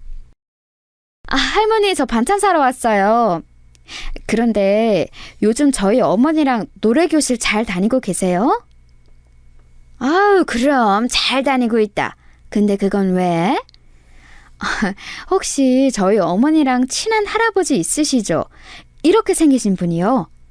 제가 몰래 찍어둔 할아버지의 사진을 보여드리자 반찬가게 할머니의 눈이 커졌습니다. 할머니는 놀란 눈으로 저에게 되물으셨습니다. 니 그 영감에 대한 거는 어찌 들었나? 네 시어머니 말이야. 그 할배한테 자꾸 뭔가 준다 아이가. 내가 말이야, 그 할매가 전에 흰 봉투 건네는 것도 봤다 아이가. 내 걔한테 그 할배 그만 끌어내라 그리 말해도 안 듣더라. 그니까 며느리 네 말은 듣지 않겠나. 그러다가 무슨 사달 날까봐 무섭다. 바로 이것이었습니다. 제가 원하던 답이 나오자 저는 반찬가게 할머니께 아까 했던 그 말을 증언으로 쓰기 위해서 휴대폰 녹음 기능을 켜고 다시 한번 또박또박 말해달라고 부탁드렸습니다. 그렇게 옆집 할머니의 증언을 따놓은 저는 시장에 있는 어머니의 친구분들에게 가서 최대한 그 할아버지에 대한 정보를 많이 들어 휴대폰에 메모에 저장했습니다. 그 증언들을 종합해보니 대략 이런 내용이었습니다. 그 할아버지는 3개월 전부터 어머니에게 친한 척 접근했다. 그전에는 부산의 다른 곳에서 살았던 것 같다. 어머니에게 관심을 가지고 애정 관계로 발전하려고 많이 노력했다. 어머니의 마음을 얻고 나서는 100만 원부터 몇 천만 원까지 빌려달라는 명목으로 가져갔다고 한다. 일정한 직업을 가진 사람은 아닌 것 같고 자신을 건물주의 연금 생활자라고 소개했다고 한다. 악기를 잘 다룬다. 이게 전부 사실이라면 어머니는 아무래도 제비 같은 사기꾼에게 당하고 있는 게 아닌가 하는 생각이 들었습니다. 뭔가 처음부터 할아버지의 인상이 너무 번지르르 한 게 사기꾼의 냄새를 강하게 풍기는 것 같았는데 제 촉이 맞았습니다. 저는 이 할아버지의 정체를 확실히 까발려서 경찰에 다시 신고를 해야겠다고 생각했습니다. 그 후에 기함할 만한 사건이 일어날 줄은 아직 모르고 말입니다. 시장 할머니들의 증언을 들은 지 이틀 후에 그 끔찍한 사건이 일어났습니다. 그날따라 새벽 5시에 일찍 잠이 깬 저는 알 수 없는 고요함에 불길한 생각이 들어 어머니의 방에 들어갔습니다. 저희 어머니는 잠이 없으셔서 새벽 4시부터 깨어 계시면서 TV를 보시는 습관이 있으셨는데 그날은 어머니 방에 불이 꺼진 상태로 아직 TV 소리도 들리지 않았기 때문이었습니다. 적막하고 어두운 방 안에서 훅 끼치는 역한 구토 냄새에 저는 저절로 인상이 찌푸려졌습니다. 어머니, 일어나셨어요? 아직 주무시나? 어머니? 네, 그만. 어머니, 정신 차리세요. 이게 무슨 일이에요? 어머니, 여보, 어머니가 이상해. 빨리 와봐. 저는 너무나 놀라서 남편을 소리쳐 부르고는 119에 긴급하게 신고를 했습니다. 어머니는 응급실로 옮겨져서 위세척을 하게 되었고 6시간 후에 간신히 눈을 뜨셨습니다. 의사는 어머니가 수면제를 과량 복용하셨다고 했습니다. 남편은 자다가 날벼락 같은 일을 당하니 정신이 없는지 어깨를 덜덜 떨면서 멍하니 초점 없는 눈을 하고 있었습니다. 저는 얼른 남편에게 다가가 그의 떨리는 어깨를 안아주며 위로해 주었습니다. 당신 괜찮아요? 어머니 이제 정신도 드셨고 며칠 푹 쉬시면 괜찮아지신데 약을 많이 드신 것도 아니라서 금방 퇴원하실 수 있으니까 너무 걱정 말아요. 오늘은 중환자실에 계실 거니까 내일 나랑 같이 와요, 응? 내는 모르겠다. 도대체 우리 엄마가 자살을 시도한단 말이고 그런 일이 뭐가 있다고. 당신 혹시 뭐 아는 거라도 있나? 저는 어머니가 끝까지 아들들에겐 입을 다물어 달라고 당부해 놓으신 터라 남편에게도 그 부분은 사실대로 말할 수 없었습니다. 저는 침통한 표정으로 고개를 흔들 수밖에 없었습니다. 어머니가 약을 먹고 극단적 선택을 시도하신 것이 시동생들과 동서들에게도 알려졌습니다. 시동생들은 병상의 양쪽에 서서 시어머니의 손을 잡고 울고 있었고 형과 어머니를 나무랐습니다. 이 무슨 일이고? 이 나이에 뭐 힘든 일이 있다고 울 엄마가 이러노? 형 니는 뭐 알 거 아이가? 엄마가 이런 생각하는 거 그리 까맣게 몰랐다고? 그게 말이나 되나? 엄마, 내 엄마 없으면 못 산다. 그러니까 오래오래 살아 주이소. 다시는 절대 이런 못난 생각하시면 안 된다. 알았나? 동서들도 어두운 얼굴로 깊은 잠이 드신 시어머니를 지켜보았습니다. 저는 제가 알고 있는 사실을 시동생들한테는 말 못해도 동서들에게는 같이 공유하겠다고 마음먹고 동서들을 병실 밖으로 불러내었습니다. 형님, 무슨 일이에요? 어머니 뭐 우리한테 숨기시는 거 있죠? 아니, 그렇게 억척스러운 분이 갑자기 왜 죽을 생각을 해요? 앞뒤가 안 맞잖아요. 형님, 말하기 좀 그렇지만 혹시 어머니 금전적으로 사기당하신 거 아니에요? 평소에 저보다 더 예리한 촉을 가지고 있는 작은 동서가 저한테 딱 맞는 말을 하지 않겠어요? 저는 동서들의 귀에다 대고 이제까지 제가 알아냈던 정보를 모두 얘기해 주었습니다. 제 말을 다 들은 동서들은 화가 나서 말했습니다. 아니, 이렇게 되기 전에 경찰한테 신고를 했었어야죠. 형님은 뭐 하신 거예요? 내가 경찰에도 신고했었지. 그런데 아직 사건이 아니라고 하지 않겠어? 그때는 뭔가 단서 같은 것도 적었고 아무튼 내가 동네 경찰서 가서 아무리 수사해달라고 해도 사건 성립이 아직 안 된다고 하더라고. 제 대학 동기가 변호사거든요. 제 친구한테 부탁해 놓을게요. 그 할아버지 진짜 사기꾼 냄새가 풀풀 나는데 좀 더 알아보고 고발해 버려야겠어요. 그래, 든든하다. 동서 고마워. 꼭 좀 알아봐줘. 우리는 우리끼리 복수할 방법 좀 생각해보자. 그래요. 그 영감탱이 감히 우리 어머니를 건드려? 내 영감을 그냥! 고등학교 때 일진이었던 큰동서가 분을 못 참고 주먹을 꽉 쥐며 이를 박박 갈았습니다.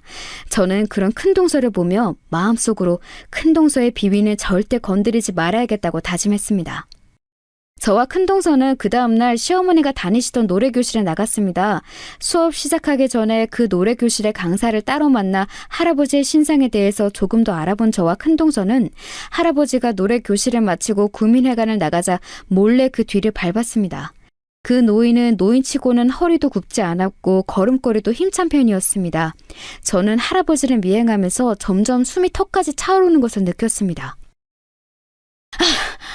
동서, 나 저 할배 못 따라가겠다. 노인네가 왜 이렇게 걸음이 빨라? 형님, 내가 끝까지 따라가 볼 테니까 천천히 오세요.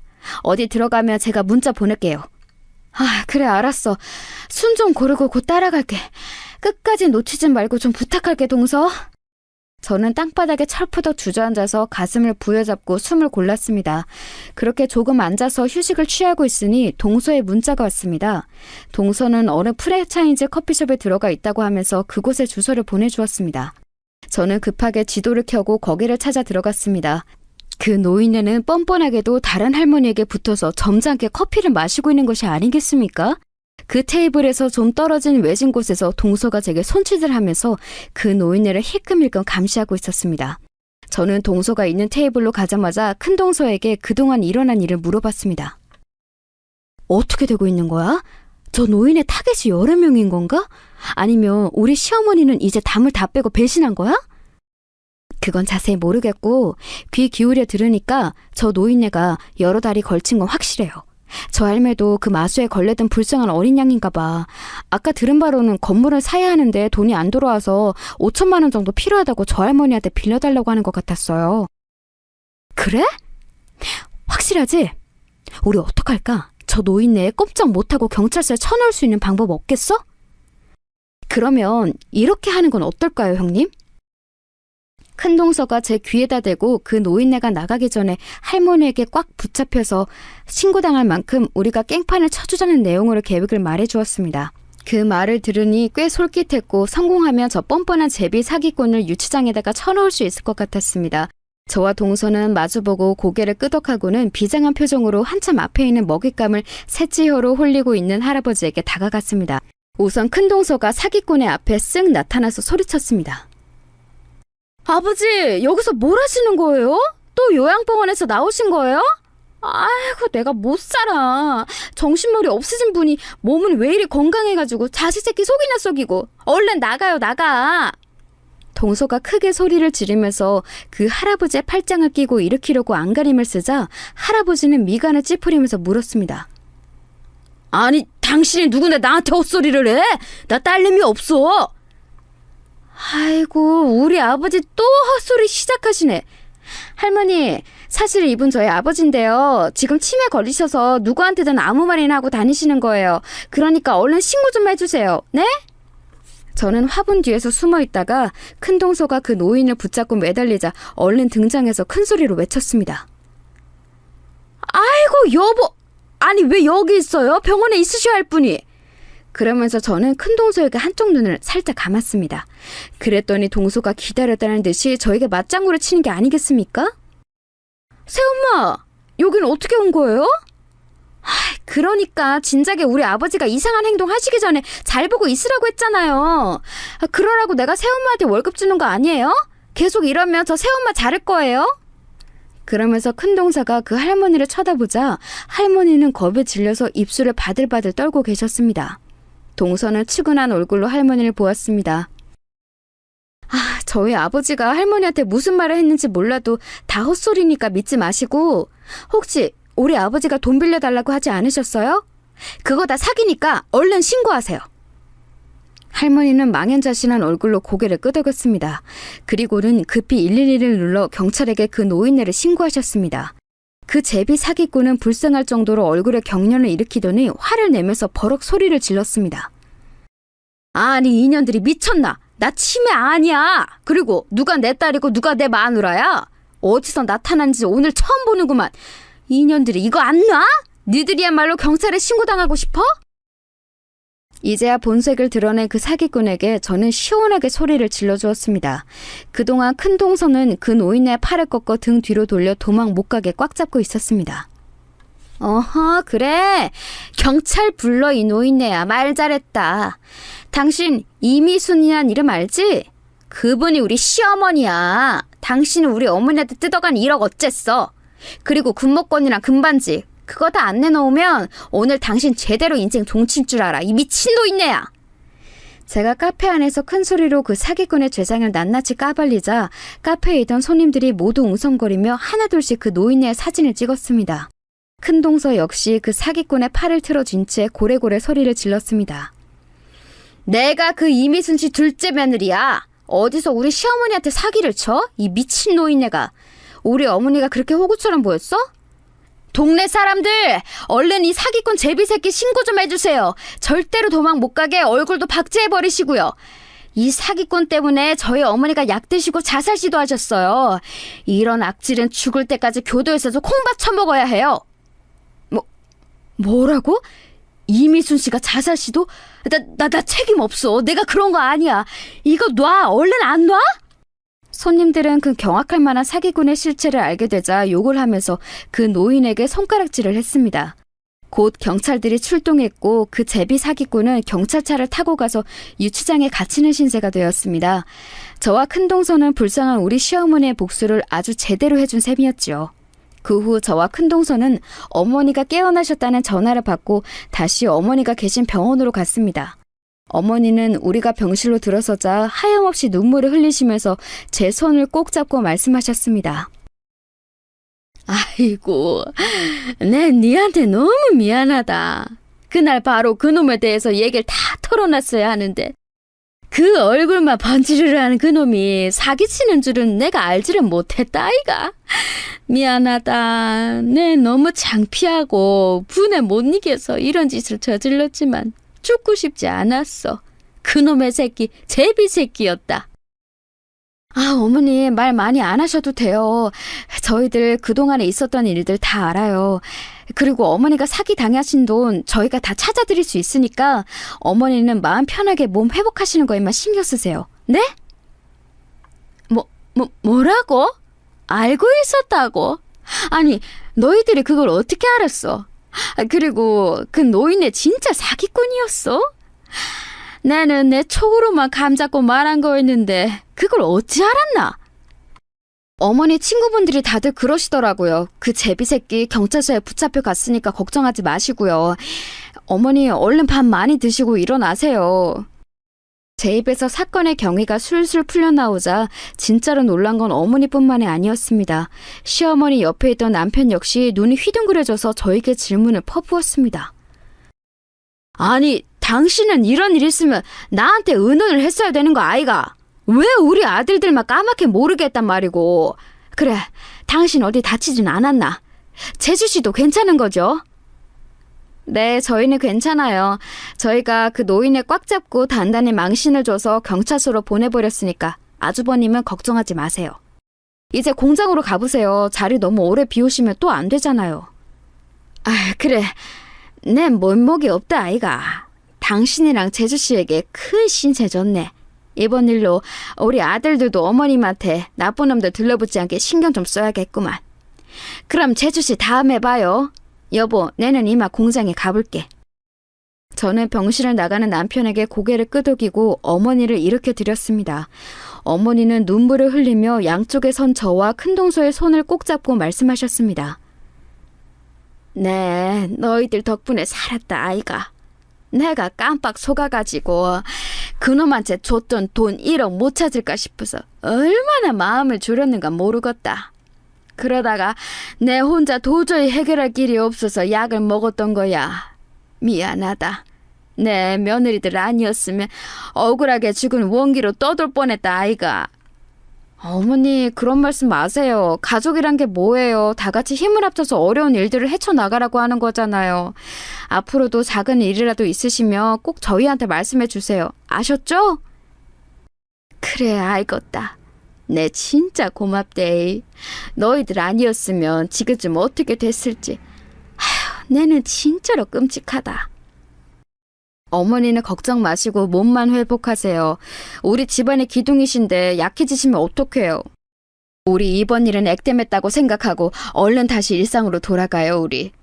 저와 큰동서는 마음을 다해서 어머니를 위로해드렸습니다. 이제야 조금 마음이 풀리셨는지 어머니는 병상에 앉아 식사를 한술 뜨시고는 다시 눈을 감으셨습니다. 고른 숨을 내쉬며 잠이 드신 어머니 손을 이불 속에 넣어드리고서 나서 저와 큰동서는 병실을 나왔습니다. 그때 작은 동서에게 전화가 왔습니다. 형님들이 그 노인네 경찰서에 가둬놓았다면서요? 잘하셨어요. 알아보니까 부산시 내에서 그 할배 아주 유명한 제비 사기꾼이었더라고요. 어머니 말고도 피해자가 아주 많아요. 게다가 수배 전단까지 돌리면서 잡으면 개인적으로 현상금을 건 피해자들도 있더라고요. 제 변호사 친구에게 말해서 검찰에 기소하고 손해배상까지 청구해달라고 부탁해놨어요. 그러니 나머지는 제가 알아서 할게요. 수고하셨어요. 그래, 동서도 수고했다. 어머니 이제 깨어나셨고 괜찮으니까 내일 보자. 알았지? 그럼 쉬어. 저는 그 후 큰동서와 함께 집으로 돌아왔습니다. 어질러진 집을 제대로 정리하고 저와 동서는 시장에서 족발을 사와서 소주와 함께 먹으면서 오랜만에 도란도란 얘기를 나누었습니다. 아까 형님 연기 실력 좀 괜찮던데요? 어디서 배우신 거예요? 사전에 연습도 없었는데. 그러는 동서야말로 아주 거짓말이 술술 나오던데? 우리 둘이 이렇게 합이 잘 맞을 줄은 몰랐어. 나 그동안 동서 조금 무서웠거든. 사실 나 동서가 주먹 줄 때마다 흠칫했다? 몰랐지? 아니, 내가 무슨 깡패예요? 주먹을 쥐긴 내가 왜 쥐어요? 아무튼 이번 일 끝나면 어머니 모시고 여행이나 한번 가요. 아, 우리 남자들 놔두고 아예 여자들끼리만 여행 가는 거 어떨까요? 와, 그래. 그러자. 정말 좋은 생각이다. 이번 기회에 남편들한테도 집안일과 육아의 강도가 얼마나 센지를 알려줘야지. 그래야 마누라 귀한 줄도 알 거 아냐. 안 그래? 우리 형님, 맏며느리 노릇하느라 많이 힘드셨던 모양이네. 앞으로 그런 곤란한 일들 있으면 저한테도 얘기해 주세요. 어머니 며느리가 셋이나 있는데 저희들도 형님 집 나눠서 줘야죠. 우리 몰래 앞으로 뭐 하지 말아요. 그래, 알았어. 동서 고마워. 이번 일 동서의 도움이 컸다. 우리 앞으로 어머니 잘 모시고 서로 소통하면서 어려운 것도 기쁜 일도 반으로 나누자. 지나치게 감격한 저의 말투에 큰동서가 빙그레 웃으며 제 손을 잡았습니다. 여자끼리 손을 잡고 있으니 조금 쑥스럽기도 했고 그동안 조금 어색했던 동서들과의 사이가 좀 더 가까워진 것 같아서 따뜻한 마음도 생겨났습니다. 오늘 여기서 자고 갈래? 오늘 남편 야근으로 밤새 한다고 했거든. 애들이야 있지만 그래도 동서가 같이 있어주면 나 정말 든든할 것 같은데. 그래요. 남편한테 전화해서 애들 잘 씻기고 재우라고 하고 올게요. 그날 밤은 동서와 함께 오랜만에 고등학교 동창생을 만났듯 깔깔거리며 웃고 수다도 떨면서 새벽까지 재미있는 시간을 보냈습니다.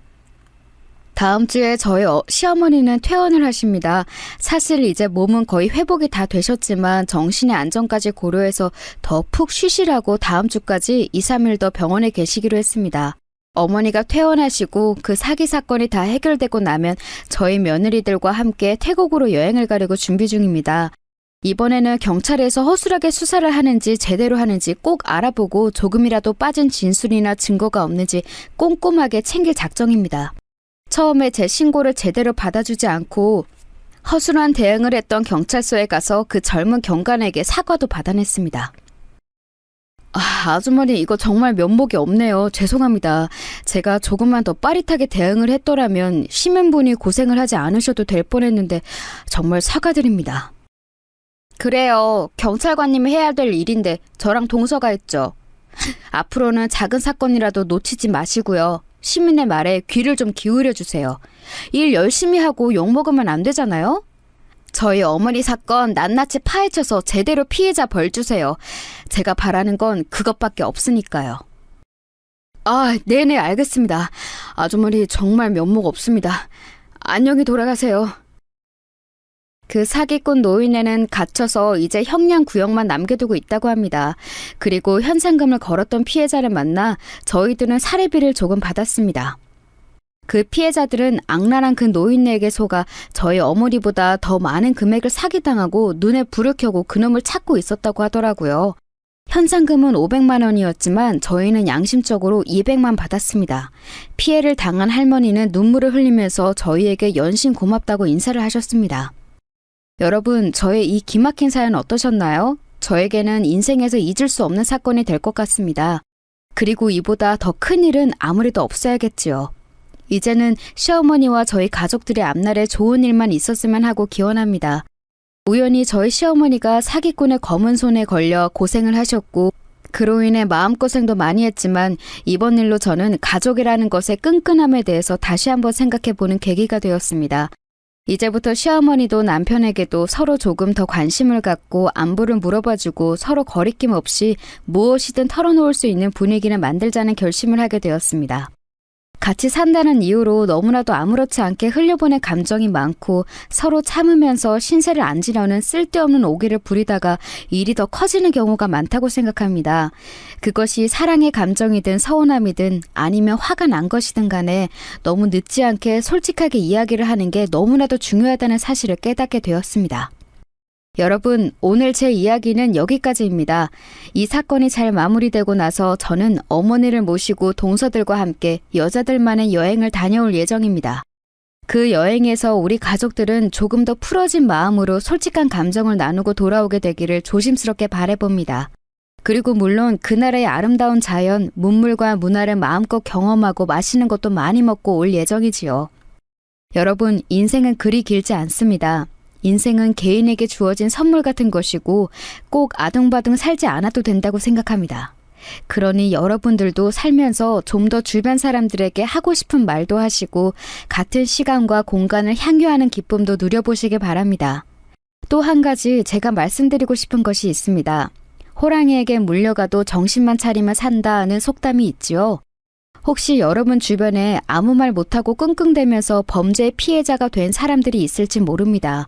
그게 본인에게 일어난 일이든 주변 사람의 일이든 절대 숨기거나 혼자 해결하려고 하지 마세요. 누가 됐든 머리가 모이면 더 아이디어가 많아지고 해결의 실마리가 보이게 될지도 모르는 일이니까요.